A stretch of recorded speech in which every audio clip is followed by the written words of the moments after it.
जगन्नाथ अभ्यासे विसंविद्या अजीर्णे भोजनं विषम मूर्खस्यश्च विसंगोष्ठी वृद्धस्य तरुणीं विषम। पढ़िथिबा विद्या शस्त्रादिर बारंबार अध्ययन नहेले विषतुल्य अटे। आमे कौनसी विद्या जदि पढ़ीचे पाठ करिचे एवं तापाई से विद्या बल आमे उपाधि अर्जन करिचे सत, किंतु आजी आम भारत वर्ष कलुषित हबारे लागिची काहींकि जो माने पद पदवी अछंती बा चाकरी करिछंती, जो विद्या पाठ पढ़ी से चाकरी करिछंती, चाकरी करिगला परे से विद्या को से भूली जाउछंती आ पढ़ु नाहंती। तांकर मने भी नहीं से विद्या कौन पढ़िथिले, जद्वारा कि से ठीक कार्य करि पारु नाहंती एवं आम देश विकृति आड़क गति करुछि। अनेक ऑफिस मु बुलीची, अनेक ऑफिस रे ऑफिसर माने जानी नाहंती से जो पदवी रे बसिछंती कौन पाई बसिछंती एवं तांको कार्य कौन पाई एमती हला ना अनाभ्यासे विसंविद्या। विद्याटे को जेते पाठ करी जेते पढ़िब सेते ताधिरु अमृत बाहरी। विद्या को जदि पाठ पढ़ीगला परे श्रेय पाईगला परे बा उपाधि पाईगला परे आमे आउ पाठ करिबा नाही ताहले से विद्या नष्ट भ्रष्ट हो जिवो। अनेक पंडित अछंती पूजा पाठ करंती बा कर्मकांड करंती, वेद अध्ययन करी आसीचंती महर्षिरु, किंतु सेमाने कौन करंती से वेद अध्ययन जो करिथिले ताहा अभ्यास न करिबा द्वारा ताहा क्षीण हो गला। क्षीण हो गला पर जेहेतु पंडित नामटी लागिची मिछ सत कही से पंडितगिरी करिवार लागिले, जद्वारा कि से जजमान अमंगल हो जाए। अनेक साधु संत अछंती जो गीता भागवत रामायण पोथी पुराण पढ़ी सेमाने साधुत्व पाइचंती, ताहा मध्य से भूली जाती एवं सेमाने कौन करती कुकर्म रे लिप्त हो जाती, अर्थ उपार्जन रे लिप्त हो जाती, आश्रम करिवार लिप्त हो जाती, मिछ कथा कहिवार लिप्त हो जाती। कारण जो विद्याटी को से शिखिथिले से विद्याटी को अध्ययन अध्यापन करती नाही, तेणुकरी मनमुखी से कौन करती से कार्य को विलिप्त करिवार लागती। तेणुकरी से कहे श्लोक कहले विद्याभ्यासे विसंविद्या अजीर्णे भोजनं विषम। तो अजीर्ण हेउथिबा लोकंकु भोजन विषतुल्य अटे। जो मानकर अजीर्ण जीर्ण हुए सेमाने पेटे खाइले, खाइला परे आउ तांको देला परे से तो जीर्ण करि परिबनि, खाइले कोन करिवो ताले कोन हबो ता देहटी खराब होई जिवो। जेमती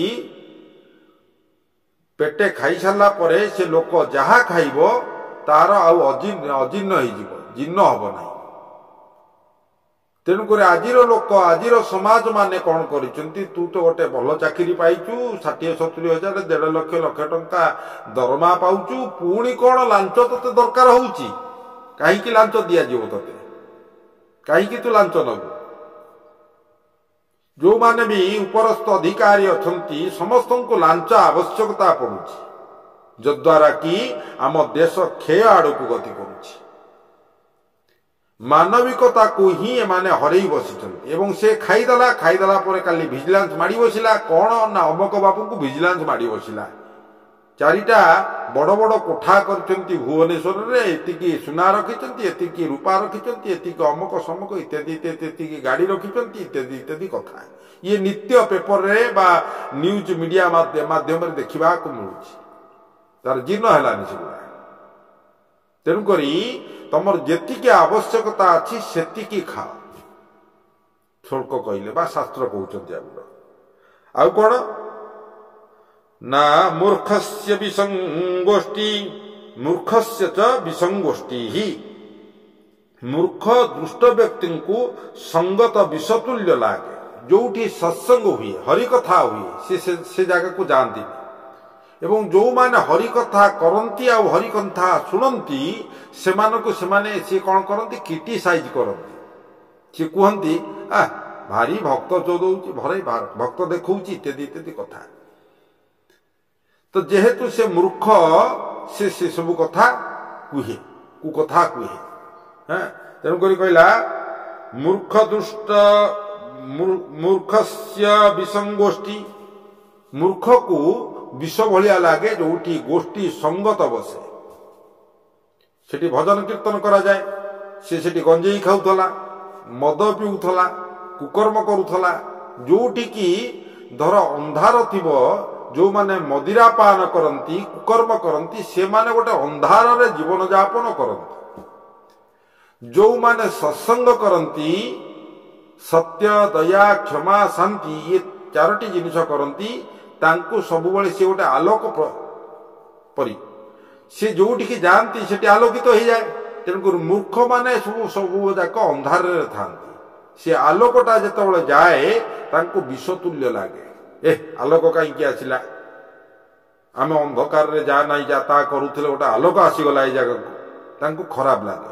ତେଣୁକରି ସେଇଟା ତାଙ୍କ ପାଇଁ ବିଷ ସଦୃଶ। ତାପରେ କହିଲେ ବୃଦ୍ଧସ୍ୟ ତରୁଣୀ ବିଷମ୍, ବୃଦ୍ଧ ଯୋଉମାନେ 60 ଟପିଗଲାଣି, ତାଙ୍କର କାମନା ଭାବ ଆଉ ନାହିଁ, କିନ୍ତୁ ସେମାନେ ଯଦି ରମଣ କରନ୍ତି ବା କାମନାରେ ଆସକ୍ତ ହୁଅନ୍ତି ତାହେଲେ ବିଷତୁଲ୍ୟ। ତେଣୁକରି କେବେ ହେଲେ ବୃଦ୍ଧ ବ୍ୟକ୍ତି କାମନା କରିବା ଅନୁଚିତ କାର୍ଯ୍ୟ, ଇଏ ଶାସ୍ତ୍ର କହୁଛନ୍ତି। ଜୟ ଜଗନ୍ନାଥ। ପୁଣି ଆସନ୍ତାକାଲି ଆଲୋଚନା କରିବା ତୃତୀୟ ଅର୍ଘ୍ୟ କଥା। ଜୟ ଜଗନ୍ନାଥ।